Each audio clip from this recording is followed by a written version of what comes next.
We are doing this, Gustavo.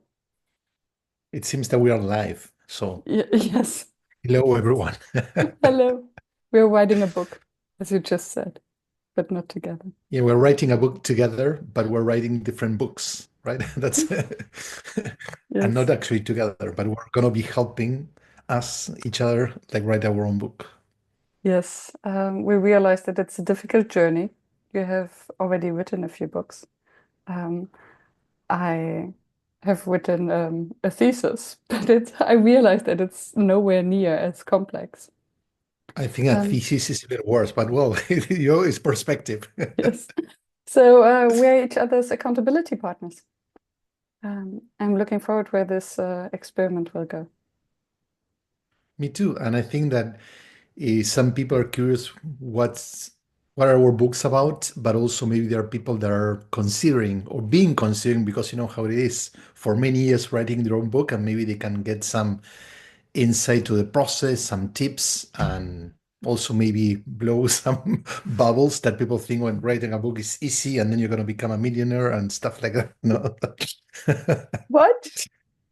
Yeah, I people thought don't this read was. books, but Um, I hope we're not the only one who on. so Miriam, why are you writing a book? Then, I Mm, know I ask you this question, but I always take notes, so I'm gonna check yes, whether how your whether thoughts I give the evolve. right answer, whether you took the right notes.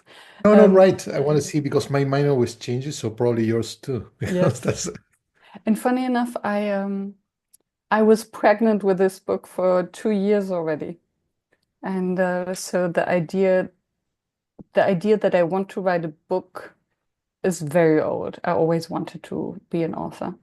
Um, and then 2 years ago, the idea emerged that the title of the book will be Unprofessionalism. Um, and the last 2 years, I took notes and I thought about it. And I think back then I started to write maybe the first 2 or 3 pages.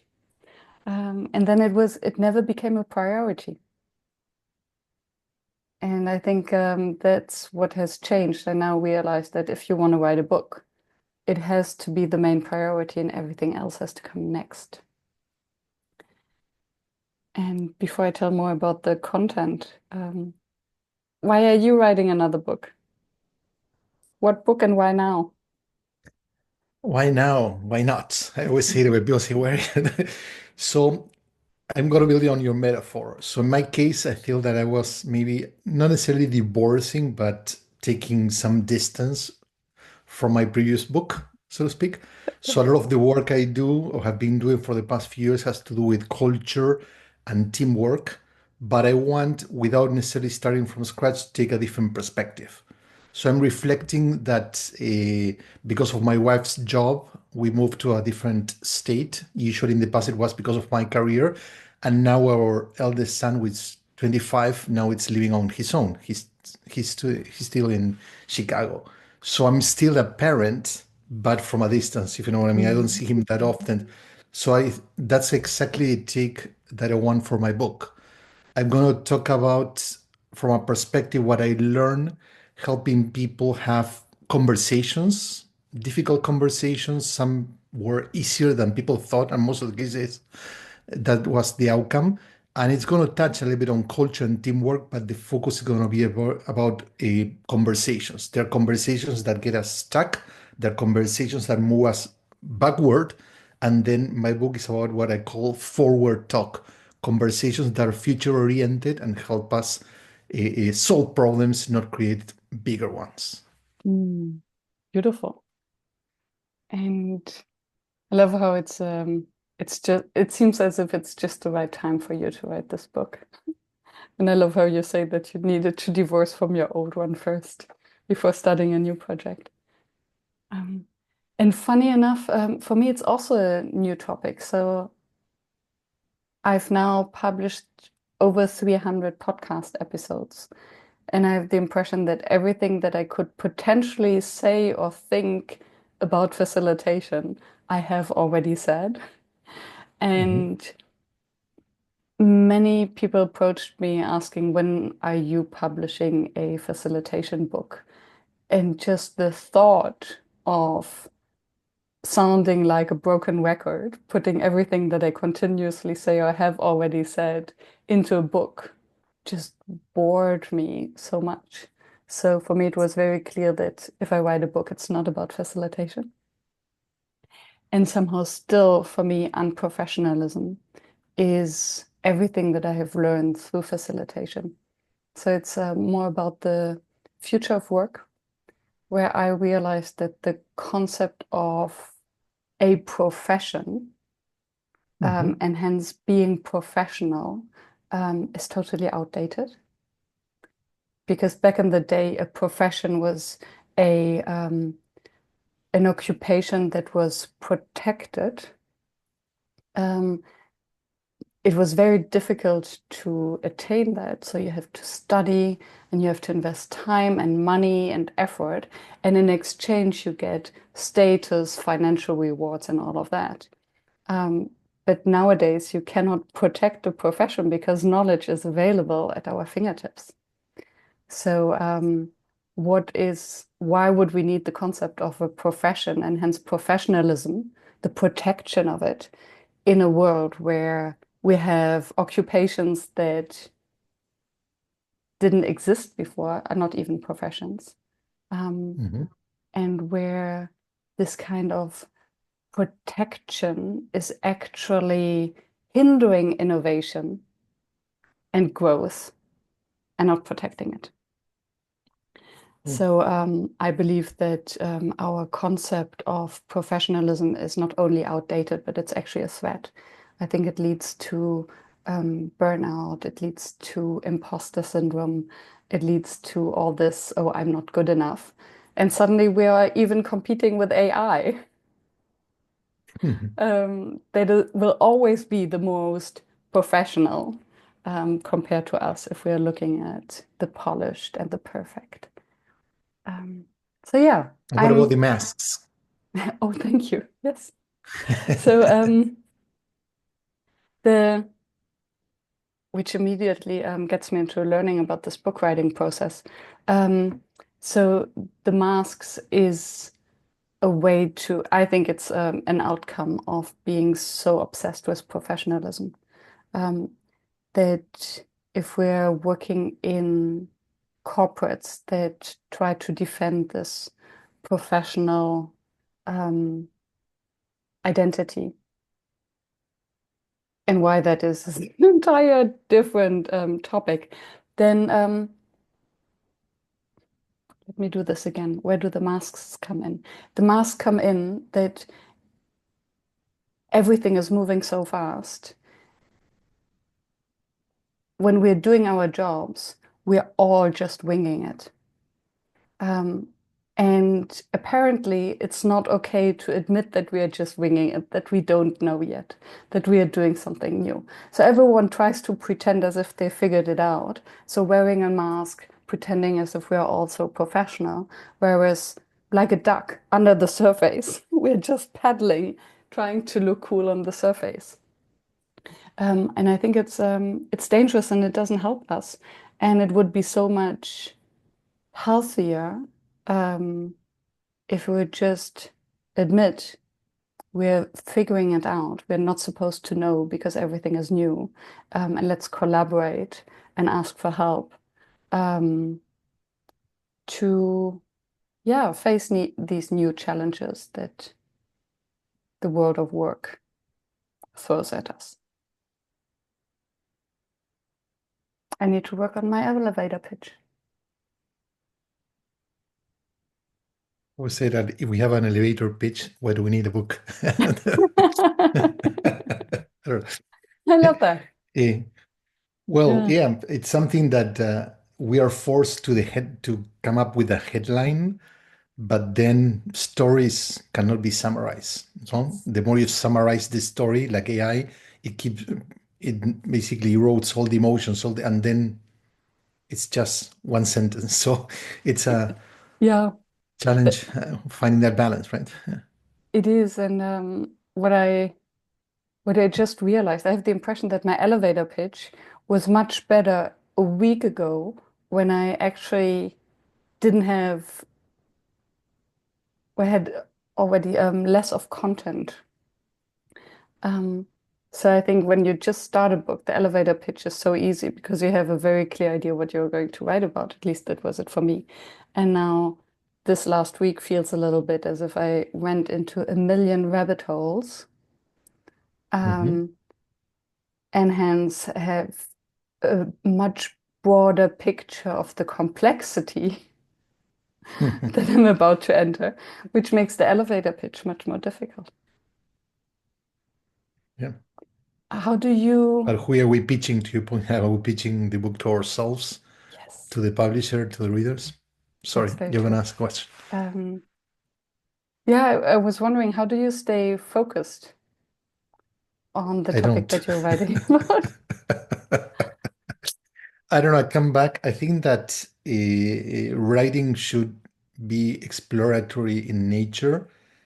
And I think that one has so many ideas that sometimes if we would try to stick to consistency, then it becomes like a book in which you're going to be repeating your stuff. It Mm, feels like a trial in which the lawyer starts by stating what happened, then they prove it, and then they come back and repeat what. So, and that model, I don't think it's that attractive for book. In my case, I'm working from gathering experience. So I'm trying to reconstruct what worked, right? So I know you always have a plan or some kind of approach, but after the facts, like if you have to rewrite that, what actually did it work? And sometimes there are things that we haven't considered that work. For example, the word intolerance. I think it's very critical as I'm continue to work on conversations because we don't tolerate going back to perfectionism mistakes, right? mhm. But on the other hand, if we don't make mistakes, how are we going to learn? So the experimental mindset drives you to what, however, you don't want to make mistakes with things that you are good at because you already know how that work gets done. You mentioned AI. I'm fascinated that people are trusting AI, especially the early versions, even if it's misinformation, even if it's hallucinates, whatever, than they trust experts. And if you, let's say you're a designer and you're being paid for, and you come up with a design that's not perfect, you're unprofessional. But then AI crafts an image that has spelling mistakes or write the wrong word, and people still post it. Yes. And well, it's AI, so like so for people, it's better to show that they are using AI, even if the outcome is sucks, right? But for them to be seen as, hey, I'm at the top of the curve. However, they accept mistakes from AI that they wouldn't tolerate from humans. Yes. And I So very it's interesting. a Yeah. kind of paradox there. And I wonder for how much longer, because now as everything is new. So I think if it's nearly perfect, it already blows the mind of many.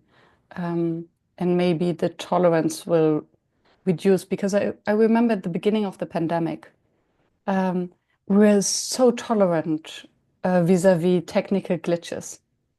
Hmm. Oh, Yeah. the tech doesn't work so much. No problem. Oh, your microphone doesn't work.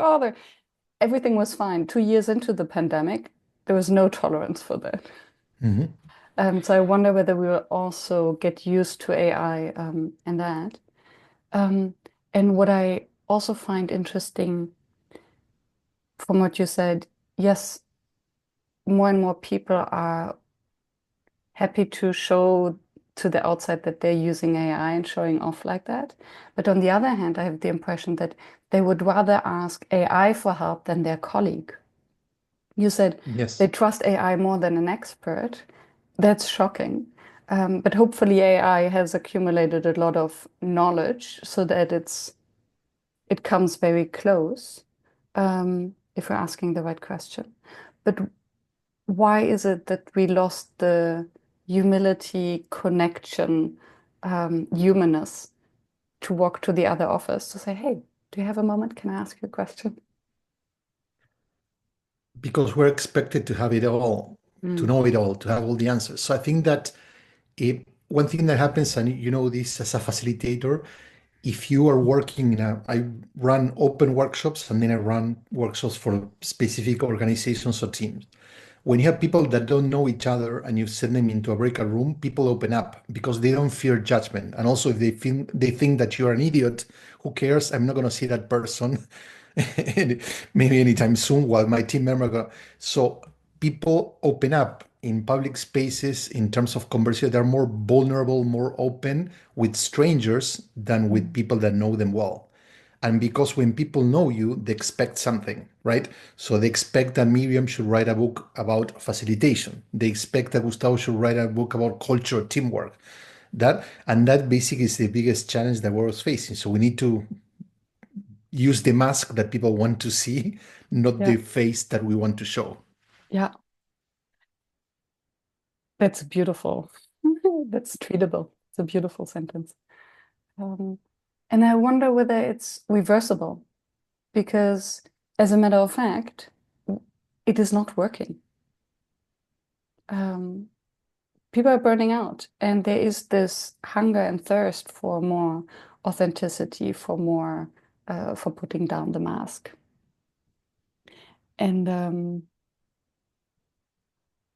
and that's what so talking about learnings Mhm. from the process, I I first started to just write down, just to download all of my stories, everything that I connect to unprofessionalism, and mostly also my experience was never done before, which was from the outside highly unprofessional, doing something that I don't know how it works, never done before, um, and asking people to lean into something they've never done before.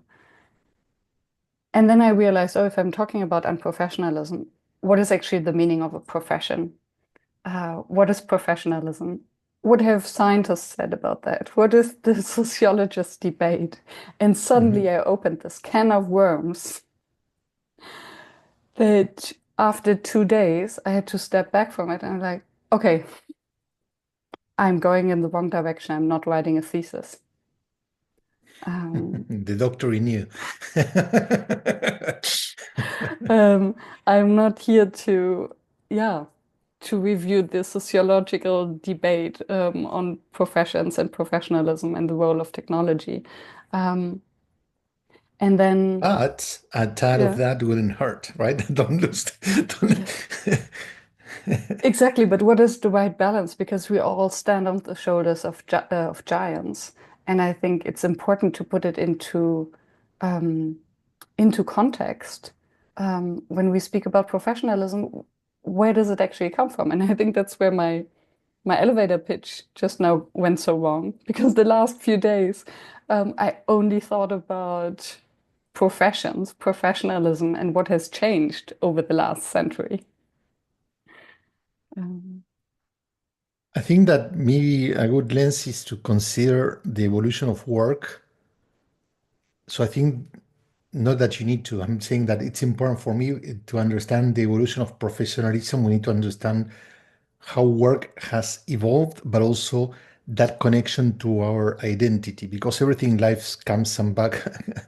It's a circle. So humans started working for a salary because they needed to make a living, right? mm, And then as they progress and work become less about survival, more about growing, and you could move from one place to another, then if you progressed, it means that you were smarter, more richer, whatever, blah, blah. But now we're coming back, and AI is a little bit of, we don't care. We can replace jobs. We're gonna do it, right? Boom. Like, yeah, and so that means like, is really your identity that tied to work, or is work gonna become again like a work, a way to make your ends meet, but then you have more time that you can dedicate to do what really matters to you. yes, yeah, and I think the salary came also with specialization, right? That we don't have to barter. I give you my time if you give me your bread. Right? Yeah. So money was an easy way to face that. Um, and then maybe with AI doing all the repetitive, boring work, we can come back to the creative work and what actually um, brings meaning to us. Um, And I think for that we have to look at what are we expecting also from people who do work. Because especially in the that was I had this light bulb moment yesterday where when we think that being professional means being polished, being perfect, having figured it out, um, replying immediately and flawlessly, having all the answers.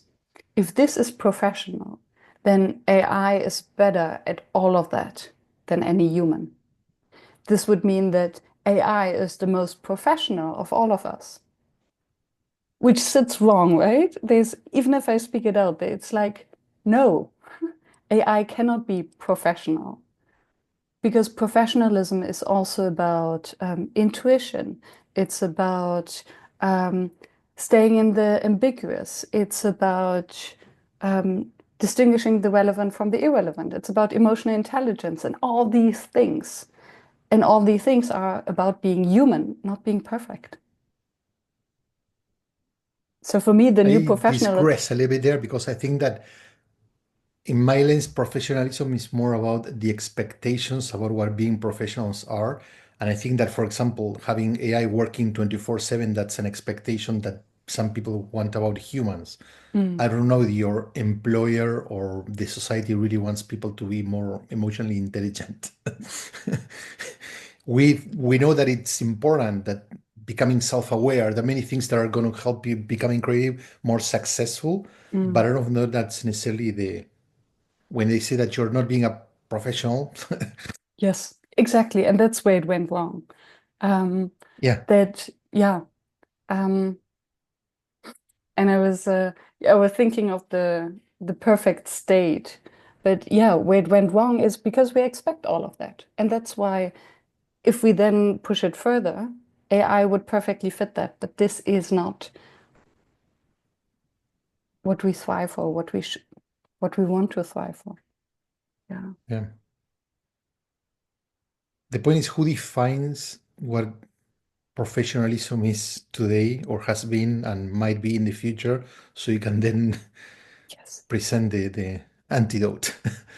Exactly. And I think today it's just, as you say, and you're the expert of that. I think it is defined by the culture within organizations.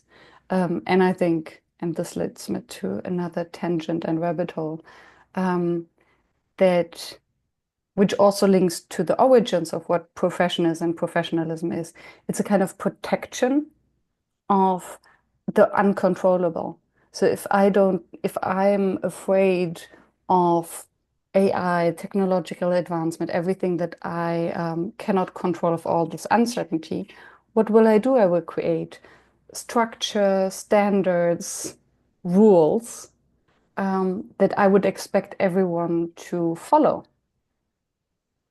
And then put the label professional on it, which then quickly leads to these very rigid boxes in which employees have to conform um, Mhm. in order not to lose control. So I think this can also quickly lead into a intergenerational problem where you have the youngsters um, who come in, they have all the technological knowledge, they might often confuse information with knowledge. I have access to Mhm. information, hence I know, hence I have the expertise, which is not true. And the older ones who do have the expertise, but not the access to AI, maybe, because they don't have the technological skills. So older generations want to control, and younger Mhm. generations want to thrive and want to burn down all these hierarchies and rules. Yeah. I was thinking when you were talking that the paradox of professionalism is while they try to set the bar high, they actually lower the bar. Mm, So, on one hand, when you want people to conform to a standard, how high is that bar? And basically, you're saying, oh, if people reach this standard, we're good, but they can go further, and you're basically hindering that potential, but also you mentioned the idea of protection. So the saying, no one got fired for hiring McKinsey. So Hmm. that's being professional. You just go for the proven solution, even if it's not the best, but that's being professional. No one's gonna attack you because you did the right Yes. thing. Yes. The So low it ends risk. punish, it ends, yeah. Sorry? Yeah, the low risk, but only at first sight. Um,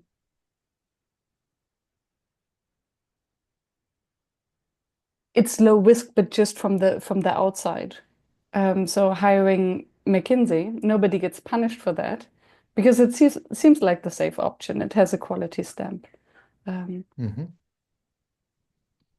but it is the at hindsight, or if you look behind it, it's the more risky choice because what are the opportunity costs? What are you not doing? Hmm. The person who sets the standards doesn't know what could be. They're setting the standards and the rules with what they know today and not what they could be knowing tomorrow. Hmm.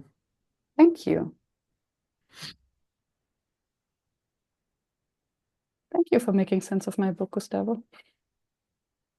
I'm just repeating what you said with different words. Yeah. Mm.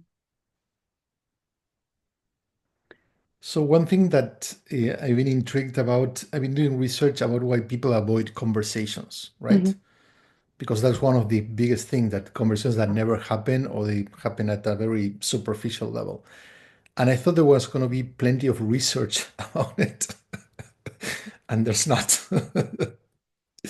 There are some hints here and there, but one really interesting insight I want to share is that on one hand, you know this, that most people have not, and leaders in particularly, been taught on how to facilitate or how to have those difficult conversations. But the other part is many were taught actually not to have them. Mm. So many people were saying, you know what, when you talk about younger generations, you know what, don't speak up, don't do this, whatever, it's gonna go away.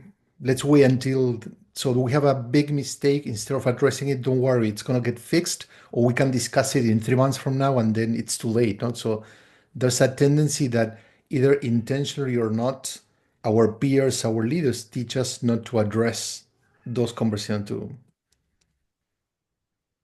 And I can perfectly see that. And I can see how it starts at school. And I wonder what your theory is. Why is that? And why is there no research about it? I don't know. There's research for so many things that I couldn't. I spend hours. I'm gonna still. I have some people helping me. I'm still doing, but I know. Eh, I don't think. First of all, we realize that it's a problem. Problem. People. I mean, of course, people like you and me, because of the work we do, we know, right? Mm. You want people to get into addressing things, but many people don't, right? And on their hand, conversations, you mentioned school, let's go into higher education, let's talk about a workplace. They're always power driven. Mhm. There's a expectation that there's someone that knows better. So those are the ones who dominate the conversation, and we kind of engage with their narrative, their cadence, their perspective. So in school, people are not taught to think, they're taught to Mm. learn, to your point, getting information. And Elementary school, yeah, they're better, but in the end, the process is, you need to learn history, you need to recite poems, you need to learn math formulas, it's about acquiring knowledge, not yeah, necessarily to think. University, no offense there, doctor, but in a lot of academia, there are people that want to they have their standing, their reputation, their identity tied to their knowledge, so they don't necessarily create a conversational environment. Yeah, they ask people for questions, which is different. That's not a corner, right? yes. And then I wonder, I see different layers here. One is the moment that we have access to all this information, the conversation is not about the knowledge or the information. The conversation is about the experience, the perspectives, the nuances. Hmm. And I think a conversation becomes difficult, not because we have different points of views, but because of the stories we are telling ourselves about the different point of views, because identity that we attach to it. And that's what we see with all the polarities at the moment in terms of politics. I And we think, go back to sorry, but we go back to intolerance, right? yes, yes. If And you don't tolerate someone who's different, thinks different, whatever, why would you engage in that stuff? And of course, politics is the stream, but then in a workplace, you want to do this, I want to do the other thing. And it's not a life or death situation, but our narrative turns it into a narrative. and I would even go a layer deeper. I don't think that it's a tolerance about the other person. I think it's a tolerance about ourselves. So if I don't respect myself, if I don't believe in my self-worth, then I will feel attacked whenever someone challenges my idea, because I will take it personally. And only if I have established the self-confidence, self-worth, and tolerance in myself, then I can open up and listen to the other one. You And said I, that you're going a level or layer deeper, and I feel attacked by Miriam. you No, I'm are kidding. so You know, superficial, Gustavo. but you know the I'm role playing, but exactly Yeah, that. Yeah, yeah, it feels that. That's a good exactly. point. I love it. Yeah, And I think we that's don't tolerate something. ourselves. Sorry, go ahead. Um, no, maybe I'm just repeating. I think when we think of difficult conversations, we're always thinking of the others and not about ourselves.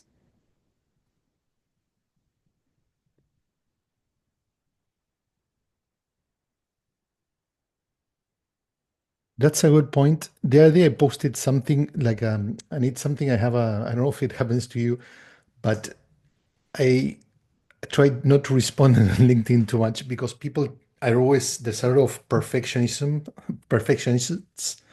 that are always looking to the other side. So if you ask a question like, "Hey, have you gone to the North Pole?" They say, "Well, but you also should explore the South Pole," right? Like, so the other day I was talking in the context of many times people avoid conversations because they get stuck to your point in worst case scenarios. Mm. And usually the worst case scenario is connected to someone else. The Mhm. person is not going to like it, they will react, they're going to attack me, blah, not about ourselves. So as wait, what if instead of doing that drama inside your head, why don't you if you consider the what's the best that can happen? So think about so we have the well, maybe we and people start saying, well, but I always run all the scenarios possible, all the possible scenarios before and after what and I script the conversation and blah, I say, but that's not what we don't need to do that because the conversation is face it, face the other person, go with it. Like you cannot prepare everything ahead. You can clarify your thoughts, you might set up the tone, but you cannot script life. Yes, and it's interesting. There's so many to look at from this because I think yes, if the moment we start to script, it's like in a workshop, right? When we have too much of an agenda, then we get married to it, and then we want to deliver it, and we're no longer open and nimble to follow the flow because we don't listen the same anymore. So then very quickly it can become a self-fulfilling prophecy. If I'm preparing all these worst case scenarios, I might not even see the option to go down the best case scenario because I haven't prepared that. Um, And also it could trigger, right? Because you think when Gustavo says this, he's gonna start getting mad. And the moment I said that word that you say, oh, I saw like an I knew that automation. was gonna happen. Yes. Um, And then I yeah. ask you, do you want tea or coffee? Right? That was the and then it became You always put me into boxes. You're so binary. Yeah, I Yeah. mix them both. And then I think Yeah. another thing, and you have kids, so you might have more information about that, but from what I observe in ways of communication, when I was young, we got the phone and we called someone. And we had instant live, unprepared and unannounced conversation. Nowadays, very rarely we actually talk live on the phone. And I think especially the younger generation, almost it's almost entirely over instant messaging and then even disappearing messaging. Hmm. So you have, and when you message instead of speaking live, you always have time to prepare your script. You always Hmm. have time to think about what you're saying next. You have time to interpret what the other person was saying. So to have a difficult conversation face to face in real time, I think is something that requires training in having real life, even happy conversations in the first place. Hmm. Well, Yeah, I wonder whether something has changed here. Um, a muscle that's getting lazy. definitely. Yeah. So what are we talked earlier about the learnings. What have you learned so far? What have you more than learned? Because learning sometimes feels like something lofty. What have Mhm. surprised you during this journey since you started writing? What was the, oh wow, that was cool. Oh wow, I didn't know that. Um, One was the complex.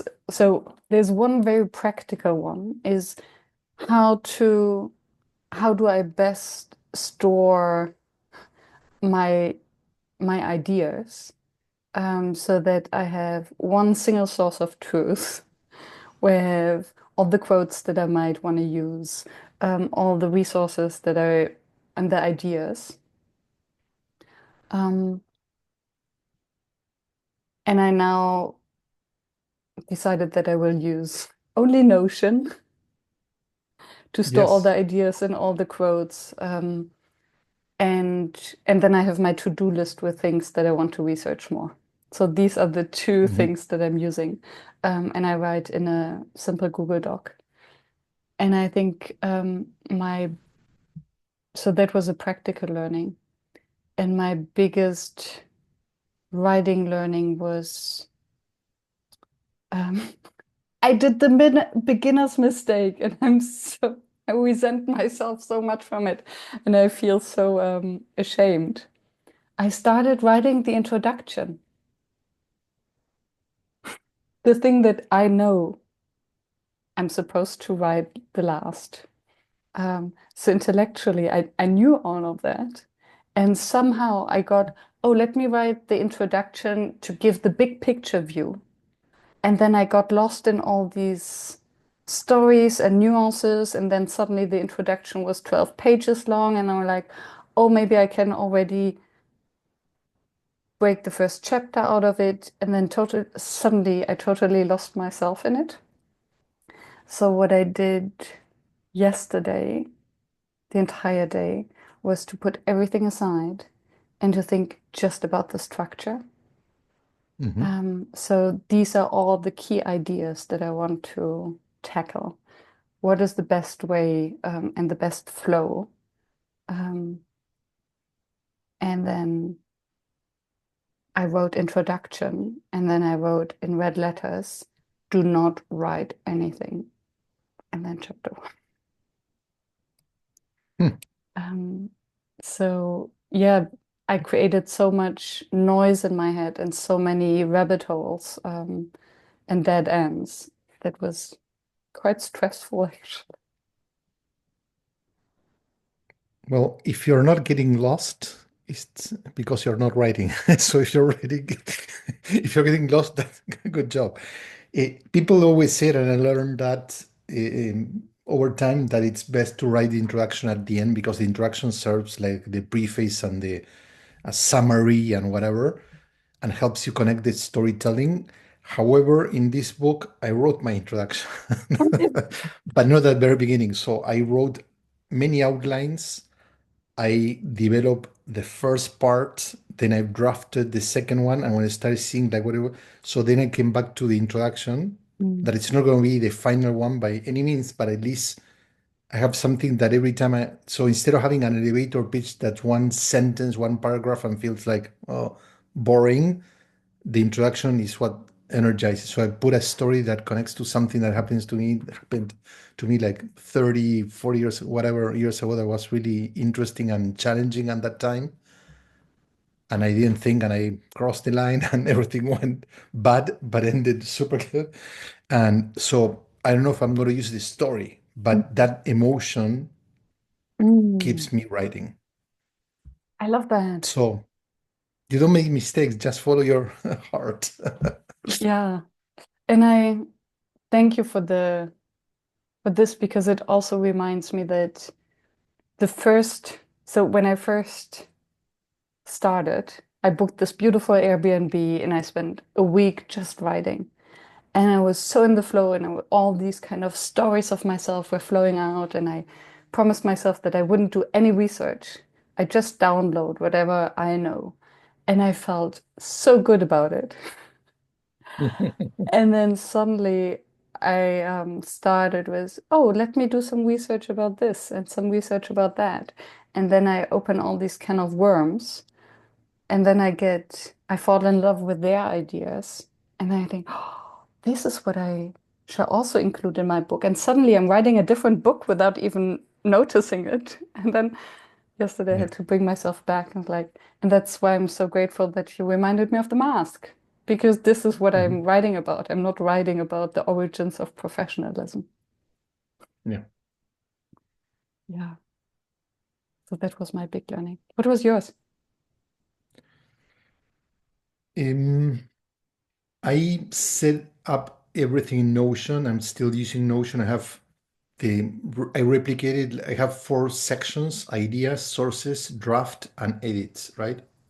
And of course, the draft and edits are going to go back and forth.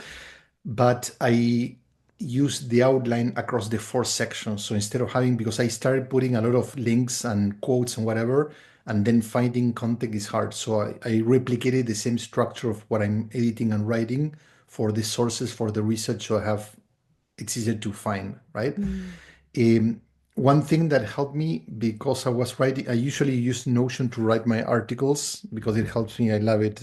It's connected. I have a lot of stuff. But I also use it with team members, so I get notification stuff. So it was becoming a distraction. And then I bought Ulysses, which is an app that's more clean, and I'm using that to write. So the research, the structure in one app, the actual writing, it's kind of in something that has almost no AI connect, no interruptions, no messaging, nothing. So when I'm writing, it's a clean slate. I love that. And I've I, noticed that. And go ahead, please. no, I interrupted you. No, we're not. Um, we're just talking, so it's good. I love interruptions. We don't, they're good. Interruptions are good. I mean, when I they was are coming from a good place, you know. Yeah, and usually it's when I get excited about the conversation. It's Yeah, rather the opposite of being disrespectful. I was actually surprised that you write in Notion. I wouldn't have thought of it as a kind of writing tool. For me, it's only for short text or for stuff that I share or knowledge management. Um, and I would be curious to hear how you're using AI, and maybe this will be our next conversation. Um, sure. because I also realized. I use it more like it's weird. I love when it comes to writing, Notion has, for refining text, Mhm. the results are better than ChatGPT, but I also use Claude. So sometimes I have Claude and ChatGPT competing against each other and see which comes with a different kind of a version or whatever. And I use them for brainstorming. So I have ideas, and for example, the model, I'm creating a model. So I have the two dimensions. Now imagine that you're thinking about professionalism versus what are the five dimensions that you want to compare one versus the other. So you have a even if you don't use it, but at least a structure for you to develop. And it's good to iterate and ask the AI to come with five models and then seven, and then start like I always let them do the stuff. I always tell them, don't give me feedback, don't comment. So just pull whatever you have. And then I ask them what's the criteria I need them to evaluate the options. Mm. So, for example, which one is easy to tell the story? Which one could resonate with people? Which is going to look more original or less? Oh, whatever. No? So, kind of Yeah, that kind of comment. Eh, Same with human beings. I never follow their advice. I use their information as input, but never like a. yeah. It's easy to follow in because the way they structure the recommendations are like, oh, it makes so much sense that people tend to follow it. I always am thinking that I'm not going to follow their advice. I'm going to take what are Mm. they're thinking. Um, And then one thing that when it comes to the idea itself, you mentioned something enough in our previous call or during one of your newsletters, but that you were writing something and then you gave it to AI and basically your ideas were killed, right? Yes. And that's something AI like aims for efficiency. And we cannot write. I know that we need to go to the point. We're so much in the obsession, but if you write and you go too much to the elevator pitch, then you lose nuances, you lose richness, you lose the stories, you lose everything. And And the that's reader. what people want to read. Yeah, yeah, exactly. And this was actually, there's even a part B to that. So usually I use AI to either to really, as you said, to smoothen sentences and Mhm. to avoid language mistakes. And and then to help me to structure. So for the outline of the book, I love to iterate and say, yeah, and this is missing, that is missing. Then I would ask, what do you see what is missing? So that's a kind of nice back and forth where I constantly also challenge ChatGPT. And in this instance, I put the text in stream of consciousness, okay, and then it deleted everything. Um, and and then I asked, why did you delete that? Mhm. And it actually came with a few reasons. And Yeah. first I said, okay, you don't understand. And being in conversation with AI about the reasons why I deleted it, um, I then realized that actually it also had a good point. I'm like, yes, it distracts from your key idea. Mm. And if you leave all of this in, you're basically writing a book about this other thing. I'm like, that's actually a good point. So Yeah, now it at is. least I can still decide whether I want to leave that in, but I also have this kind of critical view of, maybe it indeed goes too much into the granularity, and maybe I can take some of the ideas and put them somewhere else instead, this massive tangent. So that was Yeah. an interesting experience, actually. Beautiful experience, actually. I love it. Yeah. Eh, for me, the best thing that AI has is not the what it can create for you, but what it can generate within you. So Mm. I Mm. coach, I feedback is a critical element of the work I do with teams. And usually when people are receiving feedback, they realize I already knew that. So it's not that it's something new, but basically it puts things into perspective. So it kicks your butt, so you move into action. It helps you clarify thoughts. So and for me, AI it's a good mirror to help you understand where you try to go, what's missing. For example, I want to start each chapter with a story. So AI writes a story. The stories look good. You can polish the book with that. They're really good. I polish them, but they're not my stories. Yeah. And they're very, and it's not, even if I observe exactly the same situation, I wouldn't narrate the story that way Yeah.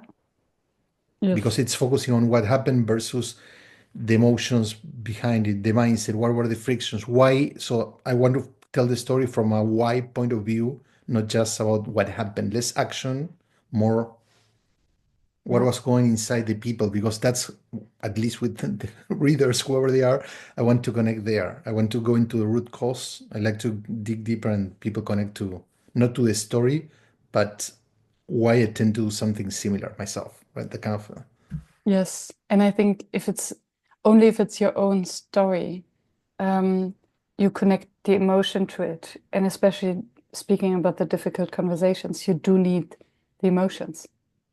Otherwise, the conversation wouldn't be difficult. Exactly. Yeah. And you know, as Nice. a facilitator, you have stories in which you were part of the story, but also there were stories in which you were more of an observer, even active, but so there are different stories. Yeah. Eh, One thing that it comes to books, that's a problem that we talk about human behavior from a very cut and dry aspect. So many professors, I'm not going to name them, talk about the dangers of doing this at work or making mistake, whatever, but from a place they never have to go through that. So many Mm. people have never run a team, have never had to have a conversation that either require firing a lot of people or challenging you know, they never went through that. Yeah. They observe it. And I observed a lot of conversation, but also during more than 20 years, I've been in the trenches running teams. I was a CEO, so I've been there and I felt the emotions and the pain and the real problem of people being put under pressure. Yeah. And it's a very subjective and personal process because the way how you stand in the fire and deal with it will be very different for me. And it because it brings up all of our family history. How did we grow up? How did we handle difficult conversations and conflict in our families? Um, do we lean in? Do we enjoy it? Do we avoid it? Are we afraid? Um, that's where all these stories come in. Mhm. So what's next, Gustavo? What will I we know, I talk think next time that about? we wrapping up, we need to continue conversation on love and hopefully people enjoy for me, one thing is important about the accountability partnership, right? The other day I woke up at 4 for whatever reason, and the first thing that came to mind when I was grabbing a glass of water was, oh, what would Miriam tell me if, if I tell her I haven't written a page? And Mm. not from a guilt or whatever. You know what I mean? It feels like I don't know, I don't use the word disappointment, but I think that when you engage in a kind of a commitment with someone, no? So one thing is writing a book and that's it. But the moment you make it public, the moment you send an email, you post on social media and say, hey guys, I'm writing a book, that commitment immediately has, like sets your own expectations.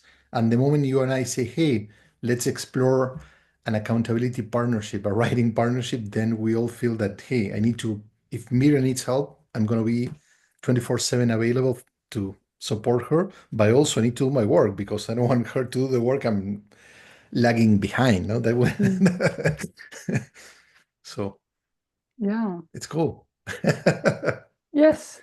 And I think it's I have the impression that I actually have deleted more pages than I have written, which is also progress. Because I think um, productivity, and I'm thinking of Cal Newport's book, Slow Productivity, where he says for a knowledge Mhm, worker, the concept of productivity actually doesn't really make sense. Is it really mhm. about the number of pages we've written, or is it the clarity that we found that Yeah, it's very difficult to quantify? totally. I think that because of the work we do, we can rationalize procrastination really well. And I was thinking, Also, I haven't touched my computer. Yeah, I touch it, but not for my writing stuff, but not the book. But then I realized that I was stuck on the idea. There was something that wasn't there. And today I sat down for, I don't know, 4 hours in a row, and now oh wow, I'm ready for the conversation. I made a lot of progress, and I deleted a lot of content I had. Daniel mm, Pink says that writing is editing, or something like that. I don't want to misquote him, but he said that writing is about what you get rid of, right? yes, He always said that when you're writing the introduction of an article, I always keep this in mind from him, write whatever comes to mind, then write the article and then delete the first part and the intro is going to be there waiting for you. yes, yeah. So maybe that's what So I was doing over the past week. yeah, Yeah. Cool. Thank you, Gustavo. That was a Thank you. delight and This is has brought great. much Love it. clarity. Um, See you soon. Thank you for listening. Absolutely. Yeah. Take care.